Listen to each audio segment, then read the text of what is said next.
So I wanted to show you a couple people. Paulo Coelho, please correct me. I just love his tweets. Some of them are in Portuguese, some of them are in English. I've actually translated things, but he usually sends things out in Portuguese and then in English. He's got an amazing following, 3,682,000 people. You know, and he's really nurtured it. And if you were going to model yourself after anybody, he's a good example. He doesn't just talk about himself. He doesn't send out a lot of dribble. He sends out interesting things. He talks back to his readers. He actually responds when people say things to him. And, you know, he's just really cool. But when you look through his Twitter stream, and I'm going to put these slides up on SlideShare. I'll talk about that in a minute. But the link will be clickable, so you can go and follow some of these. Yes? How much time would you guess per day Paul spends on maintaining that? Okay, so look over here on the right, and you can see that his last tweet, 1 hour, 2 hour, 2 hour, 2 hour, 2 hour, 2 hours. So he sat down and blurted out a bunch of stuff and left. Yes? I'm curious, his clout score, or the clout thing there, is that something that is a feature you have on your browser, or is that something he's getting to show up on his end? Yeah. Speaking of metrics. So Clout makes a plugin that you can add to Chrome. This is a Chrome browser that will show both peer index scores and Clout scores. And so the little K next to that, you know, he's an 87, which is outstanding for Clout, which means nothing.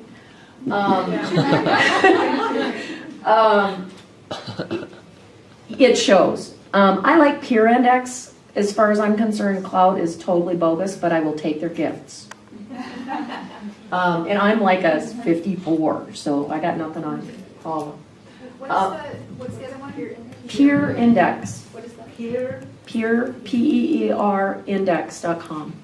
And it's another rating system very similar to Clout, but much more accurate, much more better. I like them a lot. And, you know, all of these rating systems base a lot on how often you're retweeted, how often people talk to you, and the size of your network. There are lots of people who have really, really lousy engagement, who have fantastic Clout scores.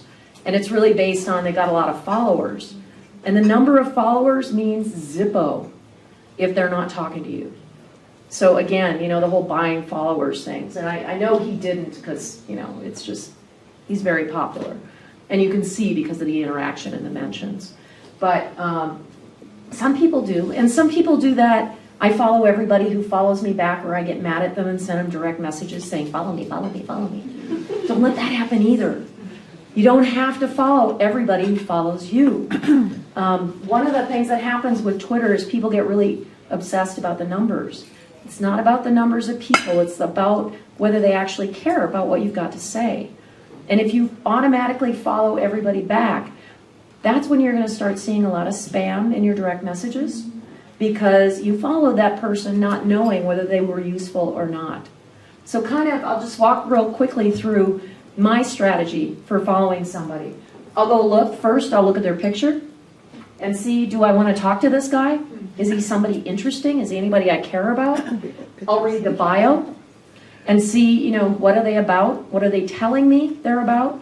Then I'll read their tweets and see if what they're telling me they're about is really what they're about. You know, if all they tweet about is their peanut butter sandwich every day, I'm gone. If all they tweet about is themselves, if you do a search for a person on Twitter and every single line is their avatar and nobody else is talking about them, I won't bother.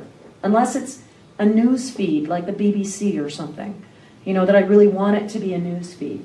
If they don't talk to anybody else, they're not going to talk to me either, so why do I care? Look at that. Then I'll go back here and I'll look to see who they're following.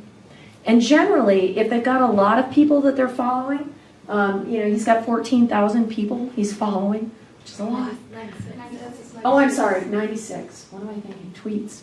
Okay, so 96, I can go look and see.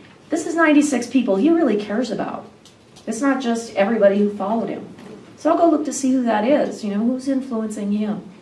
If they've got a lot, let's say they had 14,000, I'll go back and back and back until I get back to the earlier follows, not the most recent. Because what happens is when you start on Twitter, the first thing you do is follow all your friends. Then you kind of find some news sources, and then about maybe 100 people in, most people will start to find people that are influencers, and they'll realize how Twitter works, and they'll start connecting with people that actually are really interesting. So when you drill back a few pages, you find the people that are really interesting to that person, that have added value. After people have been on Twitter for a really long time, they start following people back just because they might be interesting, but things tend to get a little, the relationship gets a little shallower, unless they've been to a conference and they've learned a lot. So I kind of go back a little bit in that. The last thing I'll go look at is favorites and see what is important to them. When you look at my favorites, you'll see things that I'm in a grocery store and I'm reading Twitter while I'm standing in line, and I'll just favorite things so that I remember to go back and look at them. I never remember to go back and look at them, but I keep it anyway. It's kind of like Delicious, you know, the bookmarking site.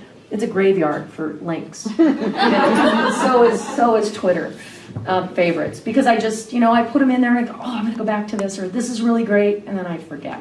But you'll see what those things are if you go look at my feed. Yes. Is there an app or something you can install that will allow you to look at the feeds of people who are following you without actually making the commitment to follow them, so that you can get an idea of what dialogues and conversations your followers are having? Somebody should build that. Yeah. No, not that I know of. But, you know, I go back. I have certain people that I go back and look at every once in a while.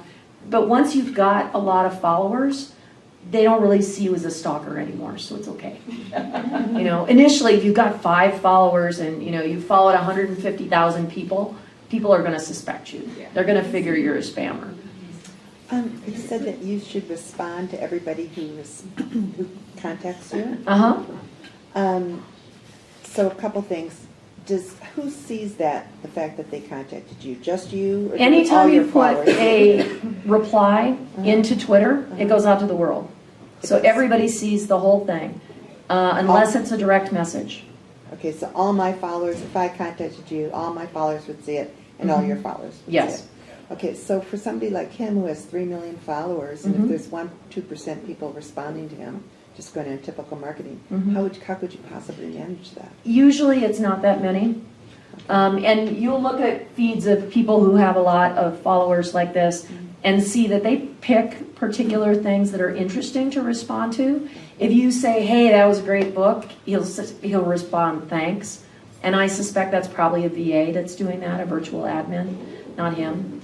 But if somebody asks him a question and he responds, you can tell it's him right away. And that's typical with pretty much anybody. You know, part of what we do in our company is we manage social media accounts for all kinds of different people, from companies to individuals, authors, whatever. And if it's something that's very basic, like, where can I get the book, we respond. Right. If it's something that's like, what was your, you know, theory behind this particular chapter, we send it to the author and they respond. So when you get something really big like this, then you're going to want a VA to monitor that, to kind of decide, you know, what's important, what's not. There's a lot of bots out there now on Twitter that will tweet you automatically. If you tweet iPad on Twitter, within 15 seconds, right now anyway, you'll get a message from somebody with a link to something that's spam. And it'll be just your name and a link, or you got to see this, you know, all of that stuff. And there's not much we can do about that. But most VAs will immediately go in and block and report those people, which is something I recommend everybody does. But that's part of, you know, filtering that kind of noise out too. Anybody else?